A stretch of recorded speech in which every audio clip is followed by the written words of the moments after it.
Good morning. Welcome to the Historic Resources Board. I have something to read off regarding today's proceedings. This is Amy French, Chief Planning Official. During the meeting today, members of the public may provide live public comment by submitting a speaker card prior to the start of public comment on that item. Speakers may address items that are not on the agenda during the oral communications portion of the meeting. If a public comment speaker wishes to speak on more than one agenda item, please indicate so on the speaker card. Spoken comments via computer will be accepted through the Zoom teleconference meeting. To address the board, go to zoom.us/join. There's a meeting ID on the city's webpage. When you wish to speak on an item, click raise hand. When called, please limit your remarks to the time limit allotted.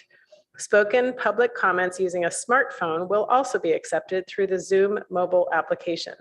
To offer comments using a regular phone, call 1-669-900-6833 and enter meeting ID 968-0019-7512. When you wish to speak on an agenda item, hit *9 on your phone so we will know that you wish to speak. That concludes the script. Thank you, and I will conduct the roll call. Chair Willis. Present. Vice Chair Pease. Present. Board Member Bauer. Board Member Eggleston Sislovich. Present. Board Member Henrik is absent. Board Member McKinnon. Present via Zoom. Board Member Weimer. Present. We have a quorum. Thank you. Do we have any members of the public who want to speak to items that aren't on the agenda? We do not have any attendees right now. Okay. And does anybody have agenda changes, modifications, deletions for today? Nothing. So let's move on to our schedule for the year. And one suggestion I have is let's fill in those blanks when people are not going to be present. So I noticed that Dave Bauer, Member Bauer, had given us some dates and they were not on that schedule, but it would be great if we could get them there. Amy has proposed that we don't meet in June. There's a preservation conference that's conflicting with our first meeting, and she's not available for our second June meeting, but I would like to hold off unless before we call those meetings, just because I'm thinking things will change when hopefully the next council meeting. I am optimistic. So at some point we do need to make a call in June and it's a little iffy. So just heads up. May I add to that, please? Yes. This is Amy. I would note that there is a fifth Thursday in June, and so I will be back for the fifth Thursday if we wanted to have a special meeting in June on June, I believe it's the 30th. So that's Okay. an option if everyone, you want to check your calendars and consider that as an option.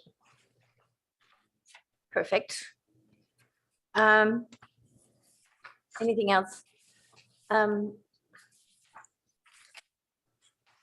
Member Bauer, can I get you to forward those dates again for when you are not present? I had taken notes, but they were a little sketch. So, Yeah, I sent them to Mina and oh, you did. Amy, copied Perfect. Amy, but Amy probably I hasn't can seen it. probably read them off into the record if you'd like. Well, I'm more thinking if they just got on the schedule, that would be Sure. perfect. Medina has those, so we can work together to get those on the Okay, thank you. who's absent when schedule. So then let's move into this work plan. Amy, want to lead this one? Sure. Let me, for the viewing public, upload my PowerPoint. Give me a moment.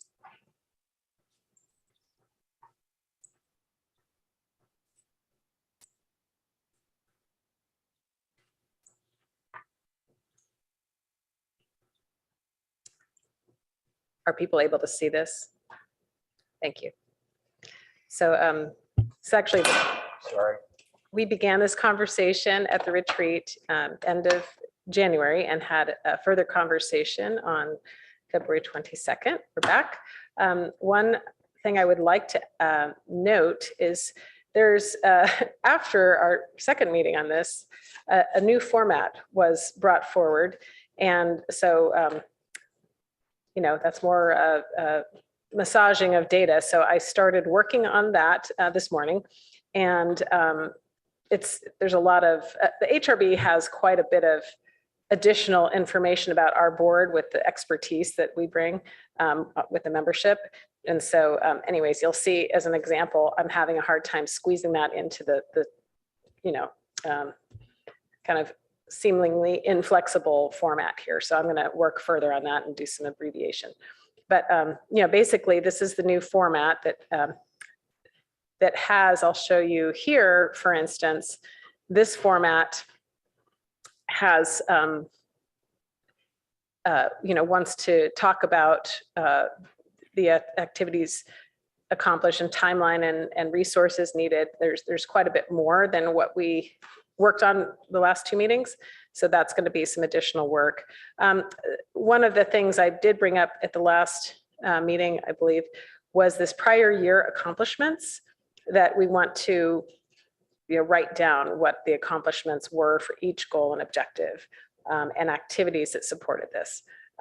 So this will be something I'll need to work on in the coming week to get it to the council in April. So just wanted to let you all know that there was a new format rather than spend our time looking at this. We'll go back to what we talked about before, which was the fact that we, had done quite a bit on our prior work plan. And, again, a reminder that we're going to do the annual CLG report, which is another report that I prepare. And that will include what the members' educational training, seminars, webinars during the reporting period. So make sure you do send those in to me. And if you would like information on available trainings, let me know. As I noted, in the CPF conference is going to be happening in early June. Instead of our first HRP meeting, I would encourage you to go to that for the next reporting period. So here again is the last work plan we've been working on, and these are the remaining to-dos. Today, we were going to have a little bit of a conversation on outreach in addition to this work plan. So May Preservation Month was a thought there. And I know Margaret's been working on some handouts that she had worked on previously, wanted to share.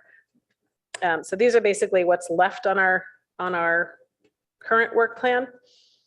And then, of course, this was what I showed last time, showing what I've added in yellow to the work plan we've been using.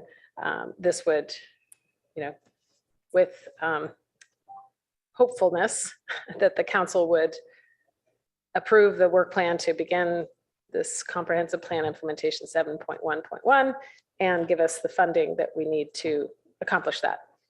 So, so I turn it back to you, Chair Willis, if you would like to go back and talk about accomplishments or the remaining items here, or focus on the upcoming, again, work plan year.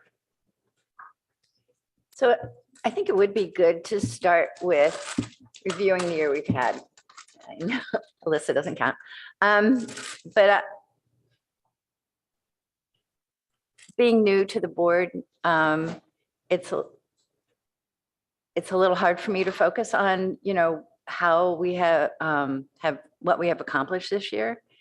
But are there things that other board members feel it's important for Amy to include in that follow-up? No, we're going to trust you. And I know we have made some progress. I just feel like it's, a little here and a little there. And hopefully it will be much harder to write this next year. Much more to write. As always, and with the CLG report, I compile the data from the year on how many of these resources were found eligible for the California Register under our current comp plan policy 7.2. So, and I share that with the state and with you all. So that's, that's proceeding and ongoing activity that we can claim accomplishment for. So moving into our new work plan. So, yeah, thank you. I'm trying to figure out the part that was giving me trouble.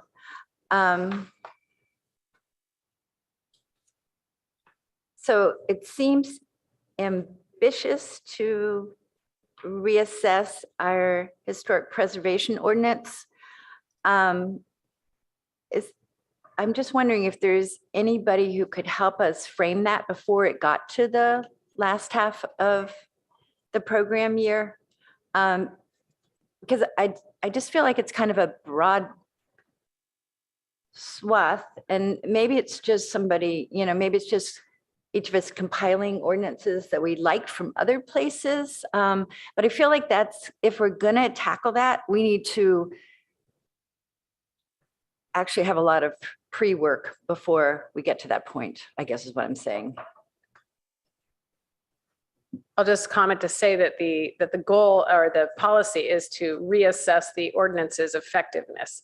So, I mean, I don't think that's as difficult a task Got you. to say how effective it is or lack thereof of effectiveness.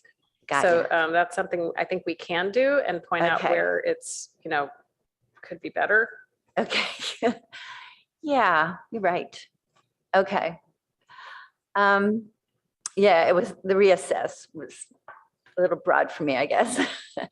So the other thing that I thought I saw in here that I'm not seeing now is the memo that related to how we got into the issue with Hale Street. Oh, this is on the top row there. Okay, Second column in yellow, update bulletin adopted in October 2016. So this is the bulletin that I can share with you here. This is the part of a snip of the bulletin that talks about the Group A resources.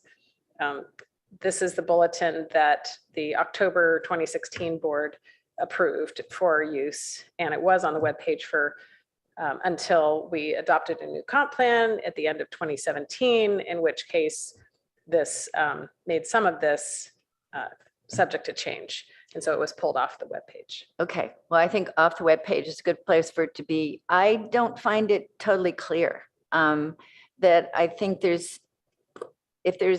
needs to be a clearer path through it. And I also think we need to define minor in a different way. Yeah. So this is in our sort of current timing line. Is that true?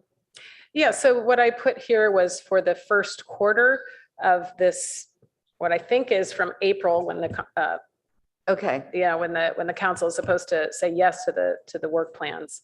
So that's how I framed this, that this work plan starts in April, which is next month, through the following March. So we would start as soon as, well, we can start now on this particular one. right. I think this one might be a real edit job. I think, I don't think the intent was bad.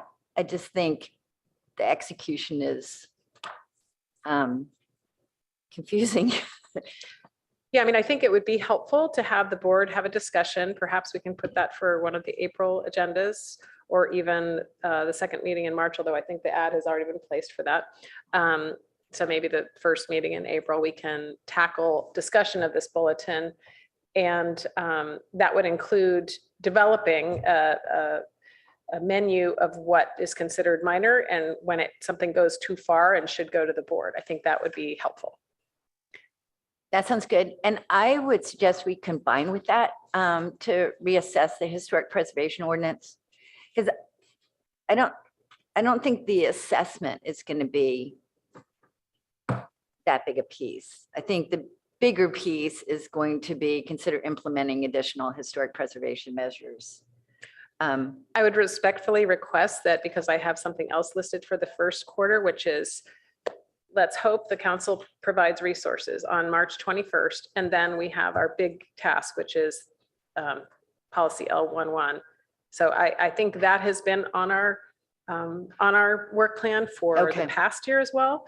And because we didn't have resources, I was looking back here to see if there was something like that.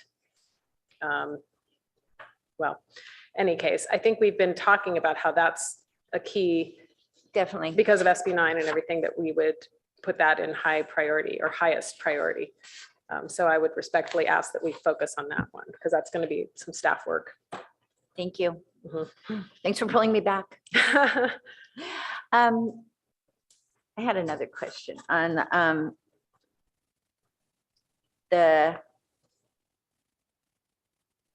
if we get the money, do you actually have a proposal from, I'm going to get it wrong. Our consultant, Yes. yes, we have a scope of work, and that was and cost estimate that was provided to my supervisor, who is preparing this SB9 report that's supposed to be published this week. So it's not yet published. When it is, I will send that forward. I believe the data, the information that was more detailed is not in the report. So, but you know, once that report is published, I'll send that out to.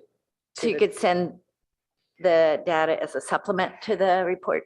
I can send the scope, and, you know, just depending on what the council does, if they're going to say yes or what have you, to then talk about it at the next meeting. What happened on March 21st is what I'm hoping, that on March 24th is when we meet again. I will report out on what the council did, which Okay. then gives us this conversation better Yes, backing. we'll definitely change our conversation. Excuse me. This is our last meeting before council. Just press, There right? you go. Like, This is our last meeting before the council votes on funding resources. yes. I just feel like we have absolutely very little to no detail on what's being asked for. And I don't feel real comfortable about that. It seems to me, following on your comments, this is really our priority going forward in the year. And since this has been a long time since they've considered funding for this board, that we ought to have a little bit more input into it and a little bit more information than hearing between now and when they vote on it, and then meeting. Thanks.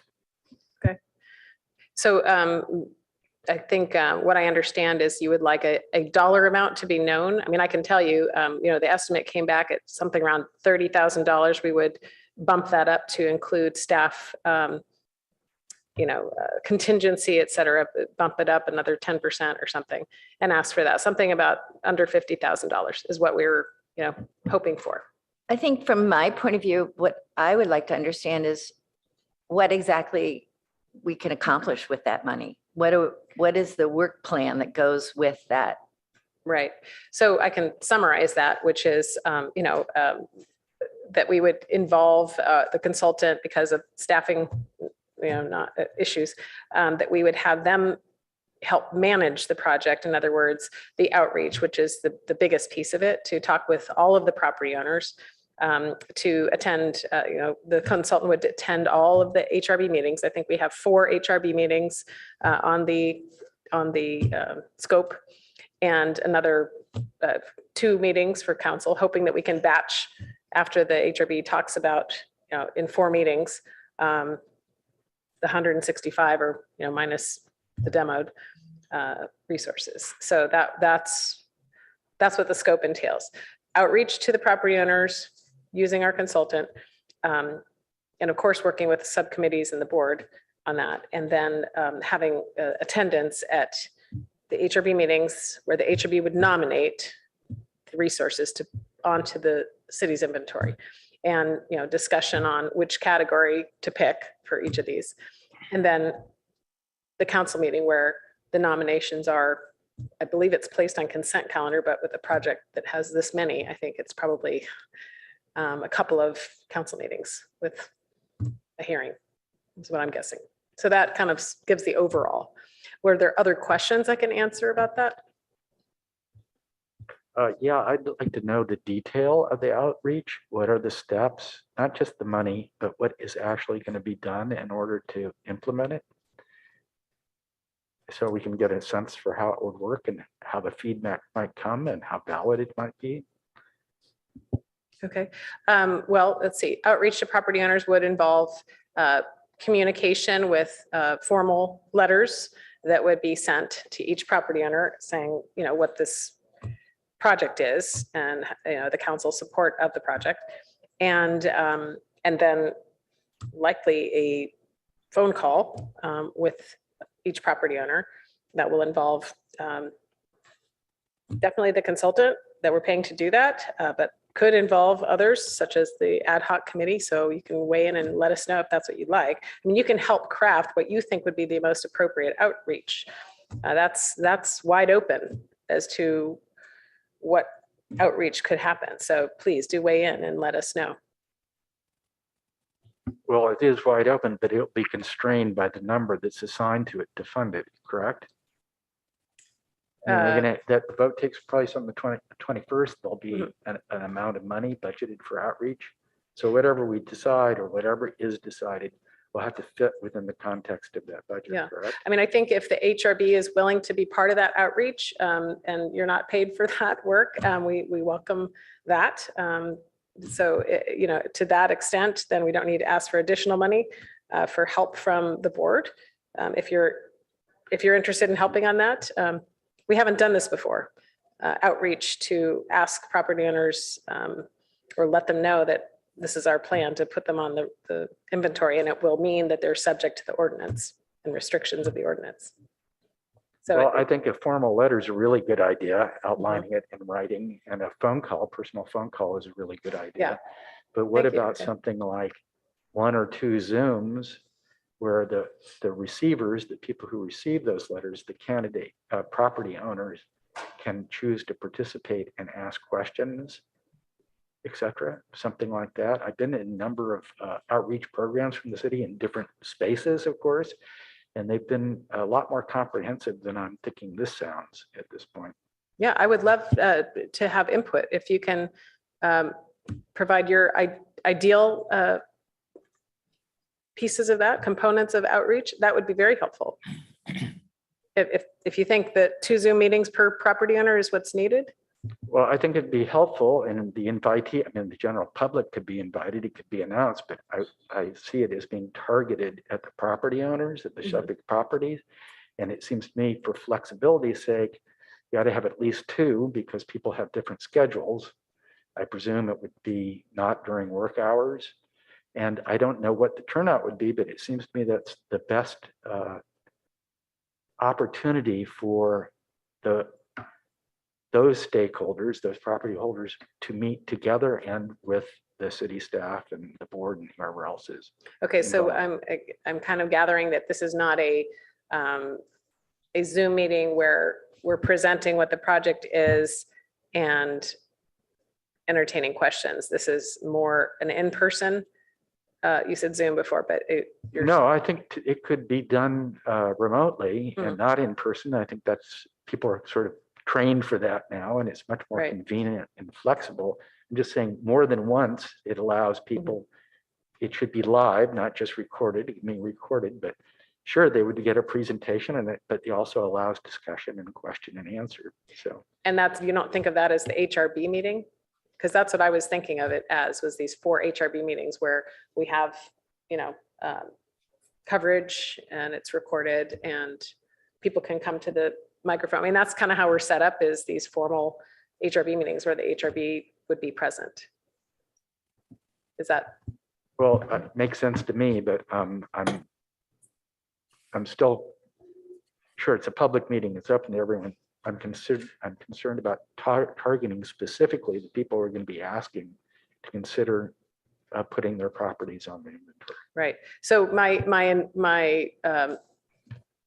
think as we always do, we give notices to property owners when their project is, affected for projects and such. So it would involve the city sending a lot of notices but I would say to the property owners and residents of those resources, I don't think we would send them to a 600-foot radius around each of those resources. That would not be something I would imagine.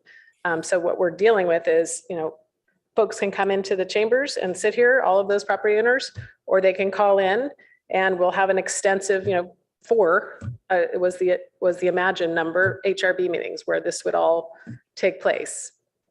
And maybe the first meeting is, general information. And the second meeting is, and this is something that the board can participate in and consider. It's not all mapped out right now. We're just trying to get to step one. But to the extent that money is involved, that can be further, once the council gives us the go-ahead to bring back, the precise contract or what have you. I mean, depending, we might have to do an RFP and all of that. So we just want support to launch this project and the Okay, work plan that sounds says we're going to do great. this. Thank you. And I guess one thing we might want to keep in mind is moving our HRB meetings to the evenings for some of those, 2 out of 4 Sure. or something, Sure. so that people could attend. I had a quick question. So the funds that we're requesting at the next council meeting is specifically for this one project? Because I know that we Yeah. have several projects. Oh, the project being, I mean, on our list, like the Mills Act, yeah. reviewing the bulletin. I guess, is the request for funds just for the outreach program, or is that for all of the things we want to accomplish this year? It's specifically, this report that's going to the council is about SB 9. We are coming back with an ordinance that deals with lot splits for SB 9. In that report is embedded a conversation about how at risk the eligible properties are, the ones that have been identified in 2000 and more recently since the comp plan adoption, and how these are not protected by the ordinance, and how, we're asking them to support launching policy L711. So that's the narrow focus and the funding that's requested. That's why it's under 50,000. If we were going to go separately, we could go separately and ask for more money for other programs, but the focus has been this L711.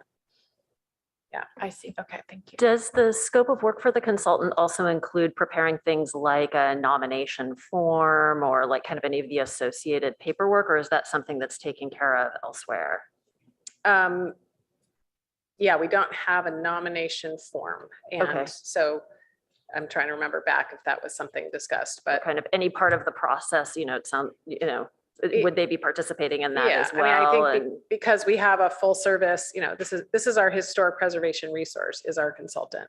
It's not, we don't have that on staff. So yes, they would be tasked to help us with the whole project being this L711, but not beyond that, not the Mills Act, not other projects.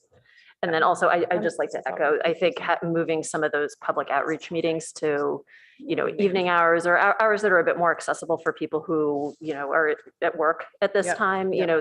that makes it more accessible, easier for people to participate. Yeah. Yeah, that's great. Those are great. It's good input. Sounds like I got some work to do. Any other comments on the work plan?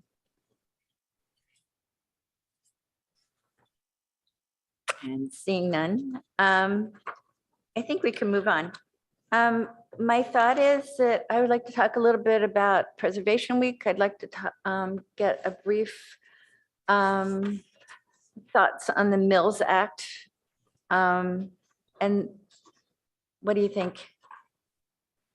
Amy, anything else we should cover today? Oh, sorry, I was trying to end my slideshow. Yeah, I think on our, let's see, on the agenda, I believe there was noted, or in the report that I prepared for today, I did note the desire that the plan was today to talk about May Preservation Month. What shall we do? Shall we do something? What are some ideas? I think we should do something. The what we should do. I looked at some other communities and things. Could always have the cemetery cleanup day. That one appealed to me. But I sort of thought an easy place to start would be to organize some tours. I know a past has done that in the past. But I think it would be nice to get our faces out in the community. I think they're at least buildings I feel enthusiastic about that I'd love to talk about. I probably have an advantage that I've done a lot of tours in the past. But anybody else interested in doing that? Like, there's a lot of material out there, so it wouldn't be hard to find information to talk about. And I just think it's a nice way to put the public face, our public face on the HRB. And also, it's a good way to meet allies. You know, the people who come on these tours are going to be people who believe in preservation and are interested. So I would encourage us all to do a tour, like maybe, you know, one a week. And if we wanted to double up, so we had support, you know, that's fine. Anybody else interested, willing? Don't all yell at me at once. Okay, well, for our next meeting, I'm gonna list some tours that have been done in the past. Maybe I'll distribute some information. Professorville's always a favorite. So I think that's good. So other ideas that I'm just reading off of somebody else's crib sheet, public display at the library, or like even at the children's library. I think it would be fun, maybe just a poster, you know, but just kind of get kids interested in where they live, and parents along with them. Stories, so contact the newspapers, or at least the daily or the weekly, about doing some stories on our historic building, or just our history. Community gatherings where people share their memories. It's probably a little too close to COVID for that one, but I like the idea of storytelling. Guest speakers, I don't know if anybody has ideas on that one. I think it's always a good idea. Walking tours, obviously. Something on our website that would highlight Preservation Month. Preservation scavenger hunt. I don't know if anybody's up for that, but maybe if somebody has a Girl Scout troop that would organize that one for us, that seems very Girl Scouty. And then the historic cemetery cleanup day. But which I don't actually think is a bad idea, because I've never actually been to, is it Alta Vista? Is that our historic cemetery? Out of Mesa, I think it's called. Mesa. Mhm. I've never been, but you know, kind of be nice to have I don't know, we'd have to talk to them and see if they even want people trumping around cleaning up, but it's always kind of an interesting way to see history. You know, I tend to do it more on the East Coast and see people that, you know, relatives or, you know, historic figures, but I'm sure we have one or two in our Palo Alto cemetery. But anyway, I think it's a good opportunity, and I don't think we should let it totally fall through the cracks. So 2 weeks, let's talk about it at our next meeting. And if people could come back with some teeny little thing that they were willing to do or pursue for Preservation Week. I don't want it to be, you know, a huge project for anybody. But as I said, there's a lot of, I have cue cards for walking tours of Homer and downtown and Professorville and maybe College Terrace, maybe not. But we also could partner with Past Heritage on those tours and maybe, you know, double the information. But I would like us to do something. In terms of the tours, I think that partnering with Past would be a really good idea. I have gone on 1 or 2 of their tours in the past, and so it was informative. I don't know if they're doing anything currently, and I forget how they would get people to go on the tours. I think they just put an ad in the paper and listed when their tours were going to occur. I'm trying to remember how I found out about the tour at one point when I went. I think it might have been like activities in the weekly or something, you know, but online. Mhm. Yeah, Past is going to start up their tours in the fall, restart the ones that they have typically done in the spring. And all of their tours are on their website. And they'll, if I think that they now have the dates up, but if they don't, they'll be up there shortly. Actually, I think I got an email forwarded to me, so that I think they do have some kind of distribution list. So Dave, as far as you know, they're not doing anything for Preservation Week. No, it's still, still too close to the pandemic. Okay.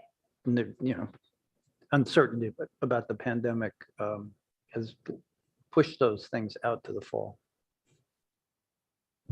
Okay.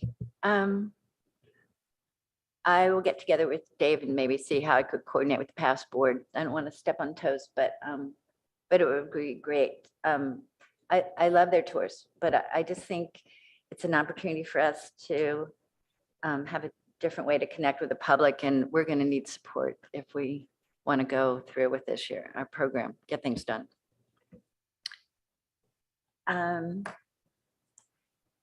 Mills Act. Can we just have, okay, from my point of view, all I want to know is the money. Is there some way to just impact the city and financially instead of the school district?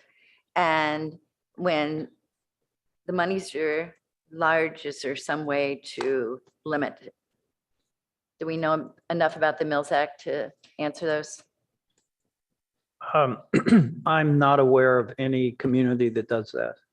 I mean, in all of the Mills Act seminars I've been to in preparation for trying to create one for Palo Alto, it's a property tax redirection, and the way in which that plays out, as I understand it, is that the tax assessor calculates the impact for all the entities that get property taxes, and then on the same proportion that they receive property taxes. So I'm doing this off the top of my head.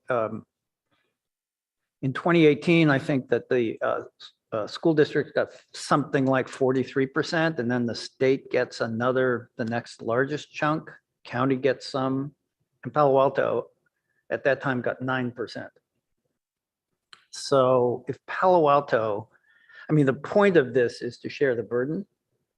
And of course, in Palo Alto, the school district is reaping windfall profits and property taxes as people like me sell our house and someone comes in and buys it, and the property tax benefit on the property I just sold is 12 times what we paid.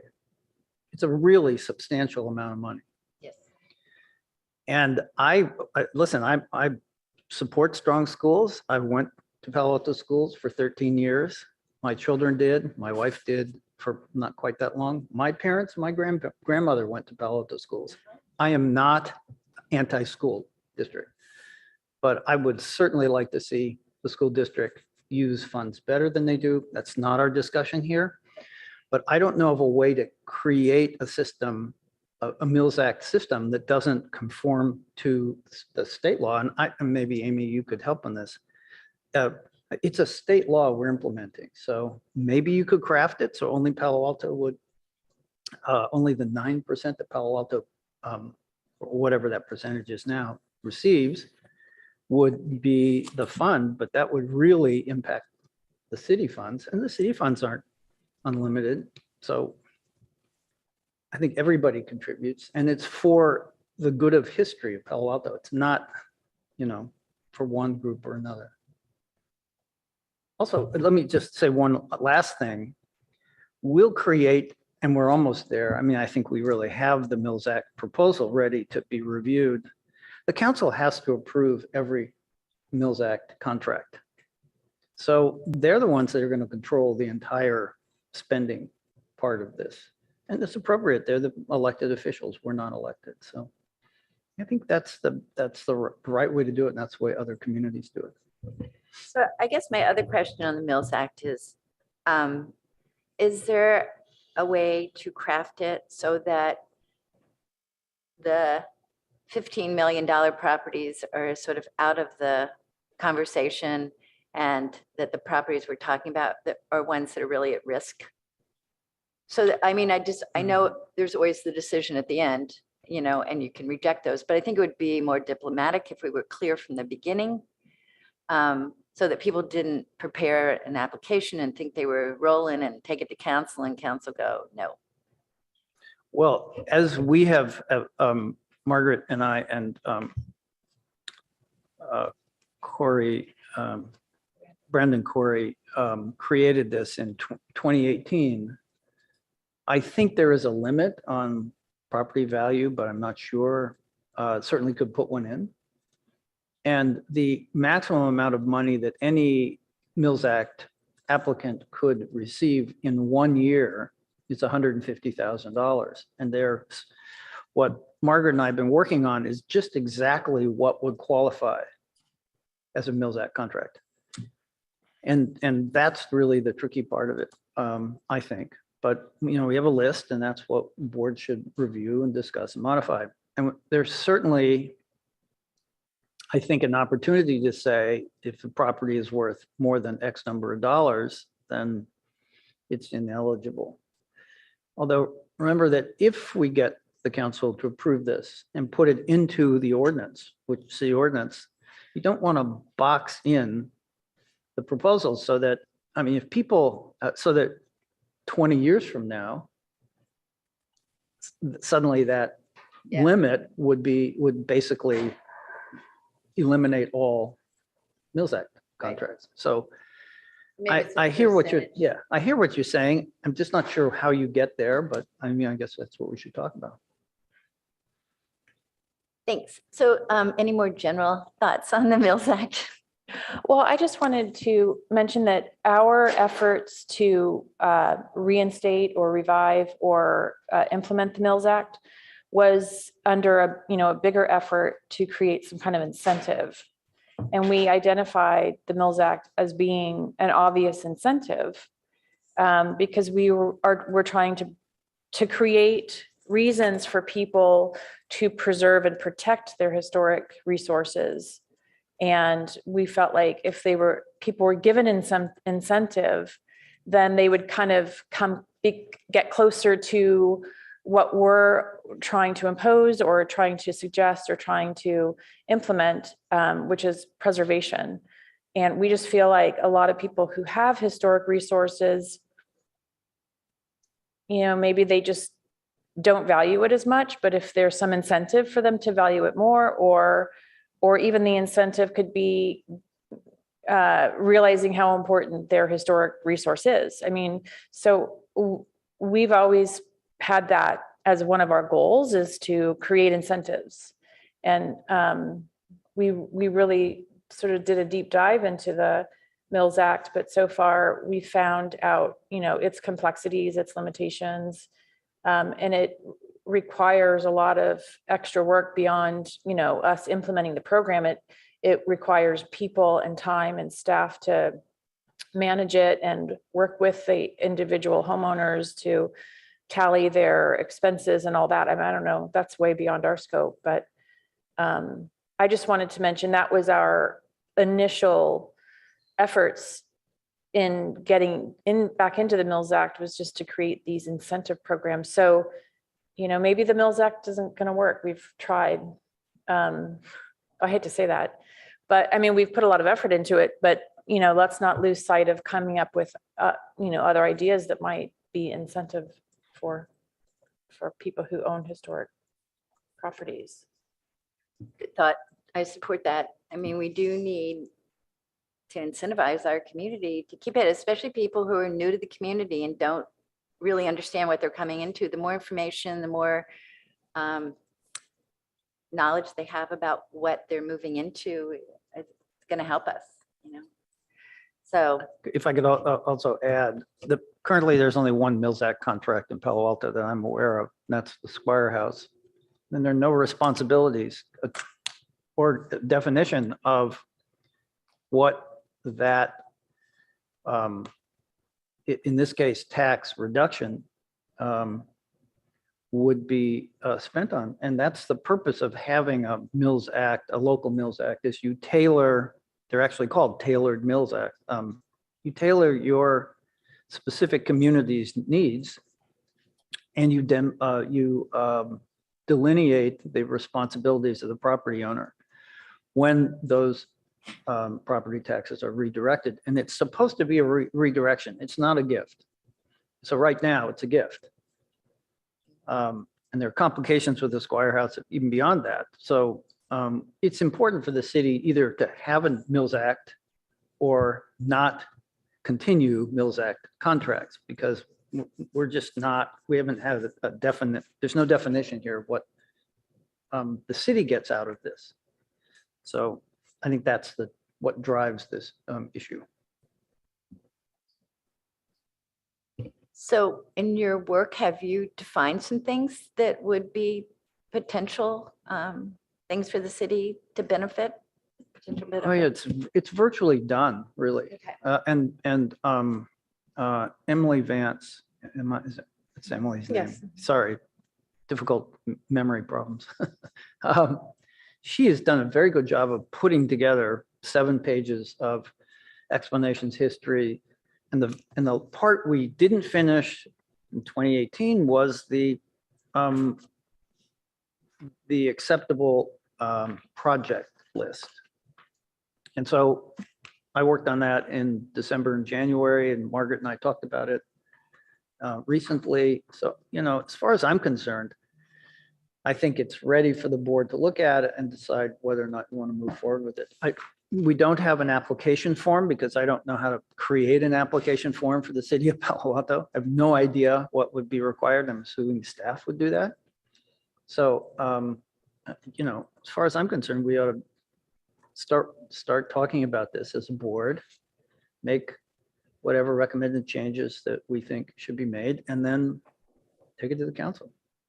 I mean, there's a lot of work between what we do as a board and then getting it to the council, but we can't move it forward without talking about it here. And I think it's close enough. Maybe David, at some point, we could at least get that document where we left off and share it with the board, because I think only you and I are in receipt of that. Amy, didn't you send it to all of us? Yeah. I don't recall, but certainly if we want to have a full discussion on this, we should agendize it and Yeah, advertise exactly, the right. meeting. So you let me know if you want to do that in April. And maybe that's our primary goal of the meeting, is just to read through this document. David and I can add further explanation if needed to, what our reasoning was or where we left off. And we can field some questions and see if you guys, those of the board members who didn't participate on, because that was several years ago, see if there's any new comments or thoughts.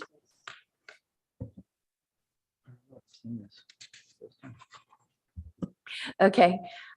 Well, a good reminder that it's something there that we need to think about, but not today. Well, not anymore today. So anything else we want to discuss today before? Before we leave that, since it's virtually almost done, is there harm in distributing it now, even if we don't have a meeting scheduled to go through it? I mean, I would like to have the time to study it. It's just a Brown Act issue. We can't really, no more than 3 of us can talk about this unless it's in a public forum. Isn't that right, Amy? I mean, Yeah, I mean, I'm happy to send it out with a BCC and no one's talking serially or anything else, and just wait for it to be an Okay. agenda item. I'm happy to do that. Do you think we could fit a preliminary discussion at least into the first meeting in April, since all this work is sitting there accumulated? I certainly. Suppose? Amy, I sent you a revised, the Yes, end of last January. page. Mhm. And if that could be blended, I'm working on what Emily created, that Mhm. document. So it's really, it goes at the end. I just add that in. I mean, it was published for an earlier, I think the September HRB packet has the original work. And then this is a supplement. So if I just forward that supplement by email and provide the link to the September packet, perhaps, then you all could look at that without me having to do additional work before it's set for agenda. All right, so Carolyn has just handed me the September 21st packet, and it's really the last page. It's back at page 18 of this. No, 17, 18. Anyway, that's where it would fit in. September, right? Yeah, Yeah. the rest of it is here and it's, I think it's pretty comprehensive. So let's get it agendized and talk about it. I can let you know what the next meeting is. We've published, so we always have to publish, several weeks in advance. So that was earlier this week. So what's on the agenda for next time? We have a project, 526 Waverly has come back. And we also have this review and recommend improvements to outreach materials, including incentives to rehabilitation, and consider ways Palo Alto can participate in Historic Preservation Month. So we teased it a bit today, but I know Margaret, Board Member Wimmer, has worked on some outreach materials, and certainly if you would like to send that to me, I can include it in the packet that would go out in next week's packet to send out.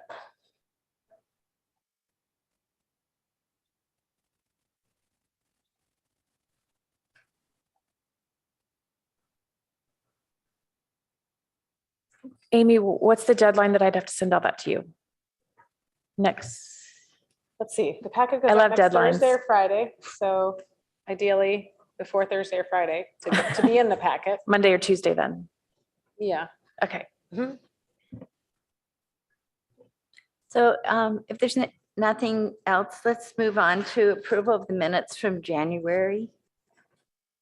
Do we have any corrections? GoGo actually sent some. Did you get those, Medina? Let me check my email just a second. I saw them. Yes, she did. Oh, okay. I have two very minor corrections. On packet page 17, if you go down to the bottom paragraph where I'm talking, there's, I said that I had purchased a house with my daughter in the Liberty Hill, Hill district. That's a historic district, not the Libertyville historic district. So I don't want people looking at that. And then That's if the you one just, in Frisco, Texas, right? yeah, right. And then if you go to the very end of that paragraph, which is on the top of the next page, it said because their history is what this says, but I think what it should mean is our Palo Alto in parentheses history. And once it's gone forever. So those are the only two. So instead of their history, it should be our parentheses Palo Alto. Thank you. Anything further? No, thank you. And do I have a motion to approve? So moved. And a second? And all in favor? I will. Aye. And opposed? And the minutes passed. Thank you. Did we, Minutes sorry, is Mike attending? Do we know? Yes, Okay, he's online. Yeah. do we need to call for Mike's vote separately? Yeah. Let me make a roll call vote. Conduct Sorry, a roll Mike. call vote. Yeah. Board Member Bauer. Yes. Board Member Eggleston Sislovich. Yes. Board Member Henrik absent. Board Member McKinnon. Yes. Vice Chair Peace. Yes. Chair Willis. Yes. Board Member Wimmer. Yes. Motion carries 6-0. Thank you. Thank you. Anything further? I would ask that you consider having on these agendas that are the other meeting of the month. So the end of the month, we have projects that we schedule. And then the earlier meeting of the month are an opportunity for subcommittees to report out on their work. So if you would like, we could put a standing item on that agenda for the first meeting of the month that has subcommittee report outs, if you'd like. Sounds great. Okay.